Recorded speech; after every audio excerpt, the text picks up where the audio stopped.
Halo, Assalamualaikum warahmatullahi wabarakatuh. Ketemu lagi sama saya Erisan di cerita seputar kopi.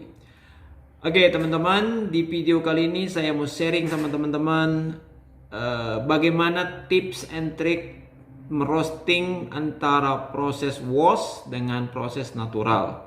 Karena kedua processing ini memang memerlukan perlakuan yang berbeda ketika kita merosting, terutama untuk natural. Jadi jangan sampai kopi yang sudah enak, misalkan contohnya natural yang memiliki karakter sweetness, body, aroma yang memang fruity, itu rusak gara-gara kita salah memperlakukannya atau cara treatmentnya berbeda. Nah, sementara kalau wash memang memiliki karakter yang lebih soft and balance, istilahnya antara acidity dengan sweetness dan juga dengan body.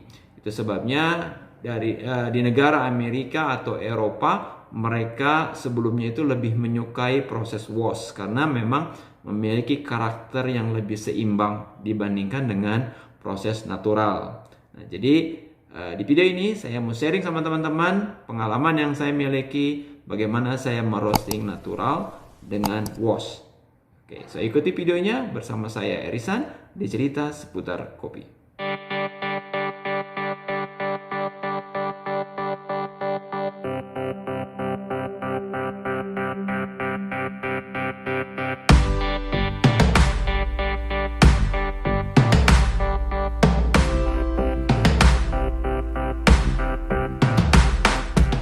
Oke teman-teman, jadi karena pembahasan di materi ini saya mau sharing sama teman-teman bagaimana tips and trick ngerosting antara natural dengan wash.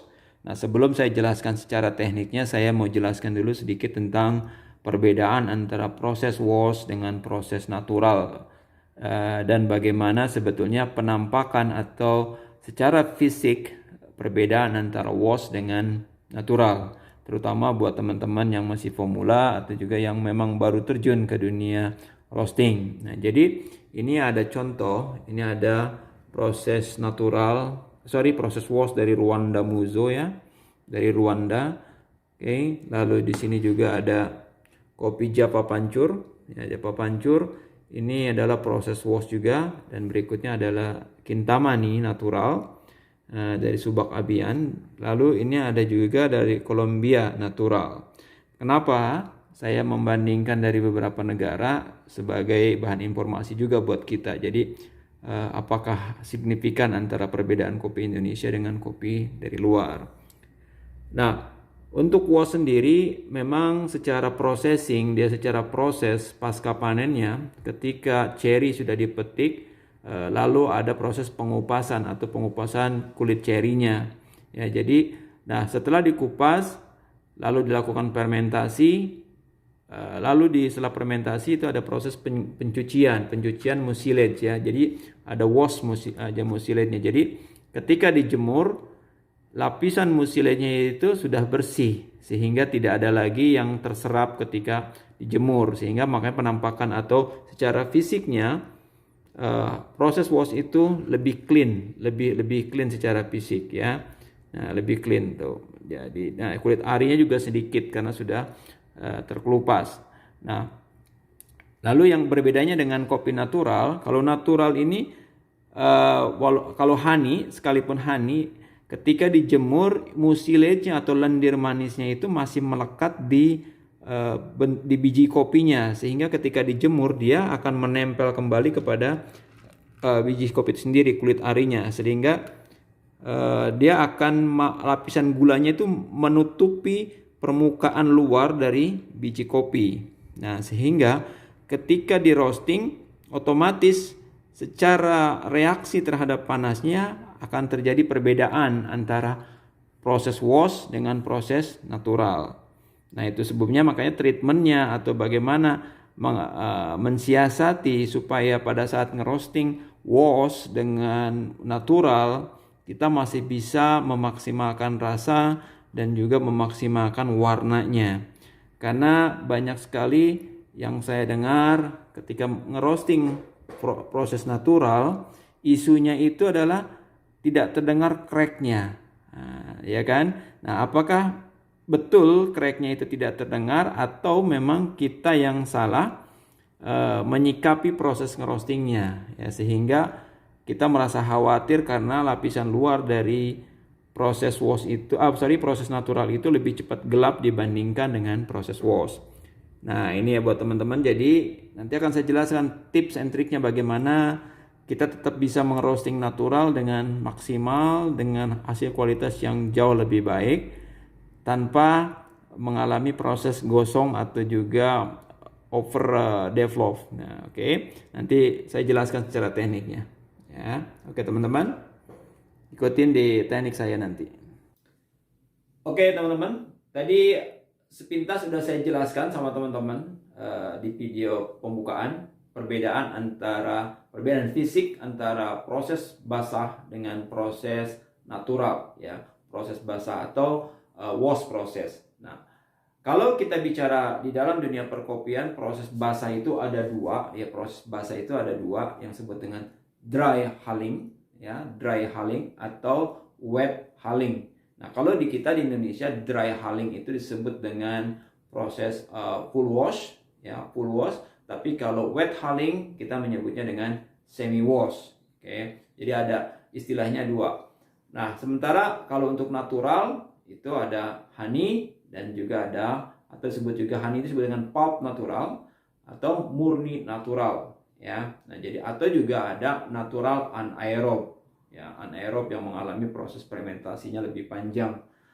Jadi nggak direct dijemur. Nah, jadi itu secara fisik tadi sudah saya jelaskan perbedaan secara secara video sebelumnya. Nah, sekarang kita akan masuk ke teknik bagaimana roastingnya. Karena memang ada perlakuan yang berbeda ketika kita merosting dengan proses natural, merosting proses natural dengan merosting yang proses wash. Ya, karena perbedaannya karena memang harus beda perlakuannya, ya, pada saat roasting. Karena yang tadi saya bilang bahwa permukaan, misalkan ini kopi, ini permukaan dari proses natural itu di bagian luarnya, outer beansnya itu memiliki kandungan gula lebih banyak dibandingkan yang proses basah. Karena kalau natural yang seperti kita tahu bahwa semua manisnya itu terserap kembali ke dalam si biji kopi tersebut, ya, karena proses pengeringan, ya, jadi terserap, otomatis lebih banyak kandungan gulanya dibandingkan proses wash yang lendir manisnya itu dicuci, dibilas sehingga terbuang. Nah, jadi untuk proses roastingnya juga itu berbeda. Nah, di sini sebelum saya jelasin bagaimana tekniknya, saya mau sharing selalu dalam roasting itu kita harus punya roasting plan, perencanaan roasting. Nah, biasanya perencanaan roasting itu ada yang sudah berbentuk profile, istilahnya yang sudah dilalui beberapa kali ngerosting sehingga kita sudah punya profile yang paten. Tapi kalau misalkan belum, misalkan baru kopi baru yang kita baru terima gitu, biasanya saya juga membuat suatu roasting plan-nya itu berdasarkan pengalaman-pengalaman sebelumnya. Jadi estimasi atau perencanaan estimasi. Jadi belum paten. Tapi kalau nanti misalkan dari rencana roasting yang itu sudah jadi, selainnya secara taste juga bagus, maka baru kita bisa patenkan. Sehingga untuk batch berikutnya tinggal follow aja. Baik itu yang menggunakan software maupun yang masih manual, sama aja. Jadi perencanaan roasting itu bisa dibuat sebagai estimasi atau jadi supaya kita jangan terlalu jauh atau melenceng dari target darinya, maka rencana itu perlu dibuat. Nah, biasanya kalau dalam proses roasting plan itu yang di video sebelumnya juga sudah saya jelaskan bahwa ada yang namanya chart temperatur, berapa sih suhu kita mulai, ya, terus juga suhu berapa kita akan mengeluarkan biji kopi tersebut, lalu berapa lama kita akan ngerosting, lalu juga kira-kira developing time-nya mau berapa persen, ya. Nah, jadi itu adalah salah satu, atau juga tekanan gasnya mau memulai seperti memulai roastingnya di berapa bar, ya, berapa pressure-nya berapa kuat. Nah, jadi itu perencanaan roasting yang memang harus selalu kita buat ketika kita mau roasting. Nah, berikutnya juga kita untuk selected atau memeriksa biji kopi, kita harus periksa kadar airnya, density-nya, berapa kilo yang mau kita masukkan, Nah, ini sebagai catatan yang harus kita selalu buat sebelum kita ngerosting. Nah, jadi di sini saya mau jelasin perbedaan ya. Mungkin misalkan begini, awal ngerostingnya bisa saja sama antara proses natural dengan proses basah, tetapi ada perbedaan yang mesti kita lakukan adalah ketika kita mendekati pada akhir-akhir kita selesai ngerosting. Itu yang harus kita bedakan secara treatmentnya. Nah, ini saya mau ambil contoh aja. Misalkan saya mau roasting kopi sebanyak 3 kilo. Ya. Saya ngerosting 3 kilo. Oke. Nah, 3 kilo. Kalau misalkan kapasitas mesinnya itu 3 kilo, biasanya saya tidak akan memasukkan 3 kilo, tetapi saya hanya akan ambil sebanyak 80%. 80% dari kapasitas roasting. Ya.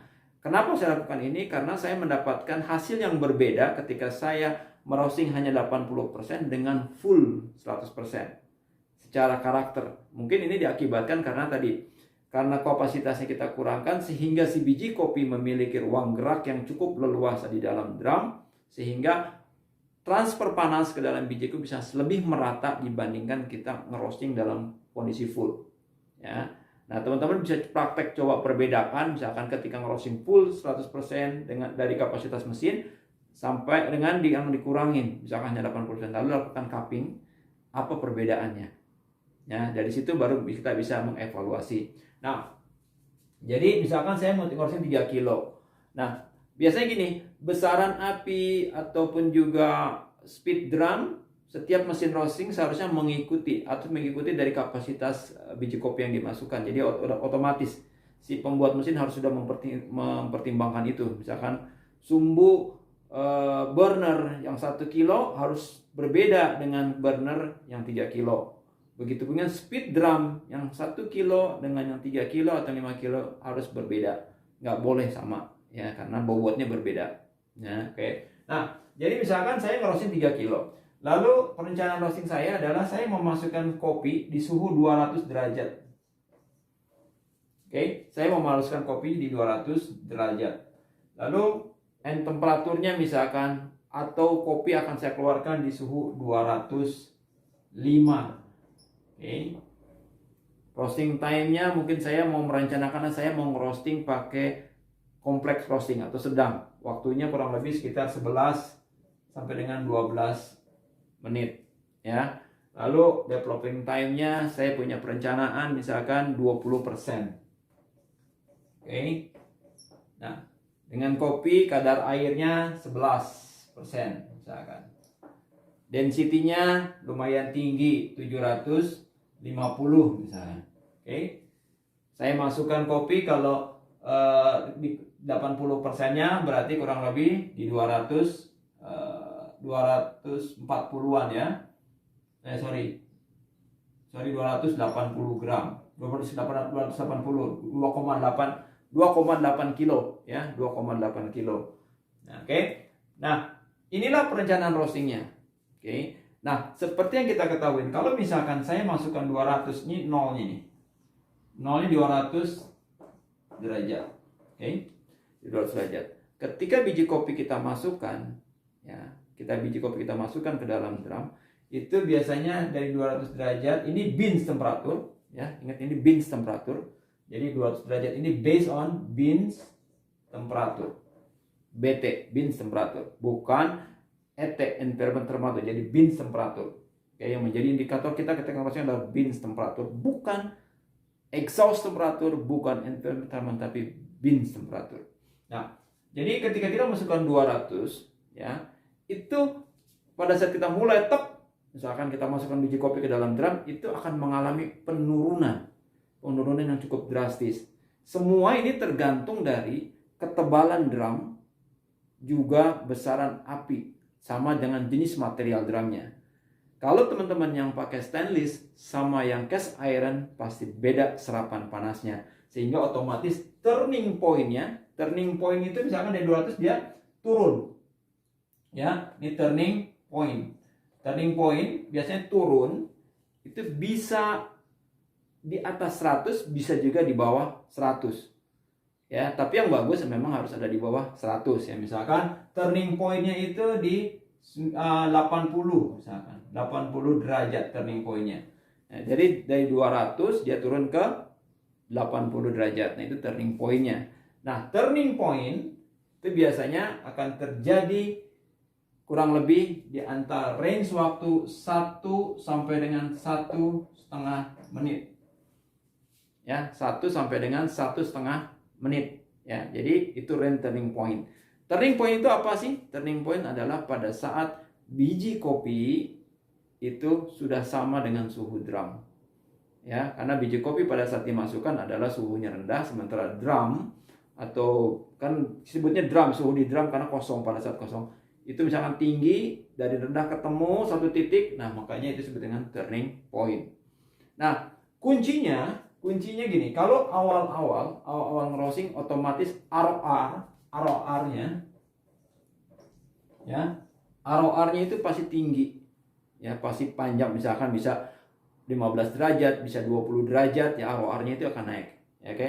Tapi salah satu biasanya yang menjadi patokan saya, apakah saya ngerostingnya atau besaran apinya atau posisi airflow-nya itu udah tepat, itu saya melihat di menit keempat. Di menit keempat, saya selalu melihat di menit keempat. Karena apa? Kalau misalkan di menit keempat, saya selalu berusaha di menit keempat itu saya mencapai 140 atau 145 derajat di menit keempat. Ya, kalau di menit keempatnya sudah mencapai di range ini, oke, di range itu berarti saya ngerosting yang agak aman, istilahnya tekanan gas dan besaran apinya sesuai dengan rencana. Jadi, nah, kalau sudah di menit keempat mencapai 145, maka ROR sampai mendekati cracknya, Nah, jadi saya juga selalu menit kelima, kalau di sini 152. Ya, di menit ke-6-nya 160-an. Oke, di menit ke-7-nya 172 atau 71. Oke, jadi ini menjadi patokan saya nih biasanya nih kalau sudah seperti ini. Oke. Nah, di menit ke-8 itu agak mengurang, misalkan di 180. Ini turun lagi ke 190. Nah, jadi ROR-nya itu range ROR yang bagus kalau sudah dari menit ke sini nih, dari menit ke-4, ROR yang bagus itu ROR ini di menit ke-4 ke atas itu range-nya jangan terlalu tinggi. Maksimal di 10 derajat per menitnya. Oke, 10 derajat per menit. Oke, nah jadi berikutnya semakin mendekati akhir harus semakin turun. Jadi misalkan ROR dari sini mulai turun nih, dari menit ke-10 hanya 5, hanya 4, turun ya, mulai turun sehingga kita mudah mengontrol. Nah, yang mau saya jelaskan di sini adalah misalkan first crack terjadi ya, untuk yang natural nih. Bagaimana memperlakukan natural tadi? Misalkan first crack-nya terjadi di suhu 195. Nah, oke. First crack terjadi di 195.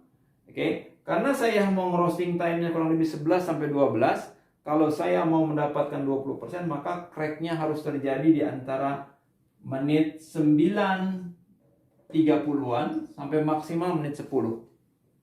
Ya, maksimal sampai ke menit 10. Nah, maka di sini ya, kalau di sini 180 di menit ke-8, berarti di menit 9 itu kurang lebih 195 atau 96. Oke, jadi nah, kalau misalkan di sini crack ya, di menit 9 ini crack nih, first crack. Ya, jadi first crack. Nah, kalau natural, kalau kita mengecilkan api tepat pada saat crack, maka itu akan terlambat. Terlambat sehingga bagian luarnya akan jauh lebih gelap. Ya, atau kalau misalkan api kita tidak mengecilkan api jauh sebelum first crack, itu juga lapisan luar dari cracknya akan lebih gelap. Maka kadang-kadang kita ketakutan, kok saya belum mendengar cracknya, tapi kok sudah gelap warnanya, sehingga biasanya dikeluarkan Nah, pada saat dikeluarkan itu kita belum yakin apakah biji kopi kita itu sudah matang betul atau hanya bagian luarnya aja. Maka kalau misalkan sudah tahu nih teman-teman cracknya di menit 9 ini, maka kalau untuk natural saya sangat merekomendasikan sekali buat teman-teman udah mulai ngecilin api di menit ke 7 ya. Ketika nyampe suhu 171 derajat ini udah mulai kecilin apinya. Ya, bisa 50% dari total dari besaran api yang pertama ya, dari pertama kali mulai bisa 50%, bisa juga sekitar 40%-an dikurangin ya, dikurangin apinya. Nah, airflow bisa dibantu dengan airflow, tapi biasanya nggak usah, jangan dulu. Airflow itu lebih bagus misalkan memulai dengan 50%, lalu mulai agak dibuka itu ketika sudah mendekati akhir dari proses roasting. Oke. Nah, ketika sudah kita jauhkan sehingga ke sini otomatis ketika kita sudah mengecilkan jauh sebelum first crack terjadi, itu biasanya suara first cracknya tidak akan terlalu nyaring, sehingga lapisan biji luar kopinya pun akan lebih aman buat kita. Tidak. Nah, dari sini, dari setelah first crack, barulah kita mulai kecilkan lagi. Misalkan kalau di sini, misalkan tadinya 100% nih di sini ya, di pertama kita 100% apinya. Oke, 100%. Lalu ketika mau mendekati crack, kita turunkan 60%, jadi hanya sekitar 40% aja. 40%. Nah, setelah first crack terjadi, kita turunkan sisa apinya tinggal 20%. Sisa apinya tinggal 20%. Oke. Nah, jadi itu biasanya trik saya untuk ngerosting natural itu, saya kurangi apinya sebelum betul-betul terjadi first crack, karena saya nggak mau terjadi bagian luarnya terlalu gelap ya. Jadi menjadikan saya khawatir ini sudah matang apa belum. Nah, itu kalau untuk yang natural. Nah, tapi kalau untuk yang wash ya, karena tadi lapisan biasanya kalau wash itu memang kita nggak terlalu khawatir karena lapisan luar dia tidak dilapis dengan gula, sehingga warnanya tetap bisa masih light, coklat muda gitu. Nah, kalau untuk yang wash, teman-teman bisa mengecilkan apinya itu pada saat terjadi crack. Pada saat terjadi crack, teman-teman udah bisa mengecilkan api, ya, mengurangi apinya di situ. Itu insya Allah nggak akan terlalu bermasalah dengan warna. Nah, tapi kembali lagi perhatikan juga kekuatan pressure gasnya atau apinya. Ya, jangan kalau sama perhatikan ROR-nya nih, ya. ROR-nya benar-benar diperhatiin. Jadi awal-awal tuh boleh ROR-nya tinggi, kayak awal tinggi, tapi di pertengahan itu kenaikan terutama perhatikan setelah menit ke-4 atau ke-5. Diperhatikan betul. Ya, jadi yellowing itu harus terjadi di menit ke-4 atau ke-5. Oke. Nah, ini rata-rata ya secara umum ya. Jadi buat teman-teman yang punya mesin William Edison, Sujud atau Nor atau juga VNT atau juga Nordic, terus juga Mad Max, terus juga Berto dan yang lainnya, Kron, itu rata-rata seperti itu terjadinya. Jadi usahakan yellowing terjadi di menit ke-4 atau ke-5. Ya, yellowing itu biasanya di suhu 145 sampai dengan 155 yellowing. Nah, dari situ kan baru mulai masuk ke fase Maillard reaction. Nah, jadi itu perbedaan cara ngerosting antara wash dengan natural. Oke. Nah, buat teman-teman semua, saya mau minta tolong tulis di komen ya, apakah teman-teman mau saya membuat video berseri ya, teknik merosting tahap by tahap, misalkan fast roasting, complex roasting, terus juga beberapa teknik roasting secara berseri. Jadi tapi pastinya akan lebih panjang, lebih detail. Kalau memang oke dan teman-teman mau, silakan ya, silakan banget. Terus nanti saya baru buatkan. Oke, saya tunggu komennya. Oke, jadi itu teman-teman yang bisa saya sharing di video kali ini.